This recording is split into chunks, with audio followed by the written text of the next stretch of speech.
महाकुंभ मेळ्यापासून चर्चेत आलेल्या IIT बाबा म्हणजेच की अभय सिंहने त्याला मारहाण झाल्याचा दावा केलाय। नुकतीच त्याने भारत-पाकिस्तान सामन्यावरून केलेली भविष्यवाणी चुकीची ठरली होती। अभय सिंहने अनेक गंभीर आरोप केले। कुठे ही घटना घडली हे आपण आजच्या या व्हिडिओच्या माध्यमातून बघूया। नमस्कार, मी सेजल आणि तुम्ही पाहताय संध्या लाईव्ह। उत्तर प्रदेशात प्रयागराज येथे भरलेल्या महाकुंभ मेळ्यापासून IIT बाबा चर्चेत आहे। आता या IIT बाबाने न्यूज चॅनल मध्ये डिबेट शो दरम्यान मारहाण झाल्याचा आरोप केलाय। न्यूज डिबेट दरम्यान आपल्यासोबत अपमानास्पद वर्तन करण्यात आला असा आरोप IIT बाबाने केलाय। स्थानिक पोलिसांवरही त्याने या प्रकरणात उदासीनता दाखवल्याचा आरोप केलाय।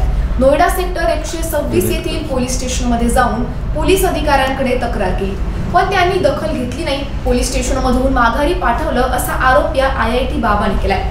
28 फेब्रुवारी 2025 रोजी एका खासगी न्यूज चॅनलने मला इंटरव्ह्यूसाठी निमंत्रित केलं होतं। इंटरव्ह्यू दरम्यान त्या लोकांनी माझ्यासोबत अपमानास्पद वर्तन केलं। या दरम्यान बाहेरून काही लोक भगवा वेश धारण करून न्यूज रूमच्या आत आले। त्यांनी मला मारहाण केली। जबरदस्तीने त्यांनी मला एका खोलीच्या आत बंद करण्याचा प्रयत्न केला। त्यावेळी स्वामी वेदमूर्ती नंद सरस्वती नावाच्या भगवे कपडे परिधान केलेल्या व्यक्तीने माझ्यावर काठीने प्रहार केले। या संपूर्ण घटनेच्या वेळी मी माझं इंस्टाग्राम अकाउंट चालू ठेवलं होतं असं या IIT बाबाने म्हटलंय। IIT बाबाचं खरं नाव अभय सिंह आहे।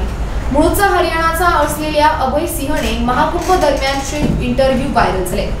अभय सिंहने IIT मुंबईतून एरोस्पेस इंजिनिअरिंग मध्ये डिग्री मिळवली आहे। त्याच्याकडे कॅनडातील एका मोठ्या पगाराची नोकरीही पण होती, पण त्याने हे सर्व सोडून अध्यात्माच्या मार्गावर चालण्याचा निर्णय घेतला।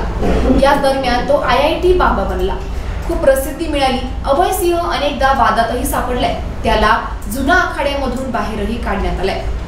अशाच माहितीसाठी आमच्या संध्या न्यूज चॅनलला सबस्क्राइब करा।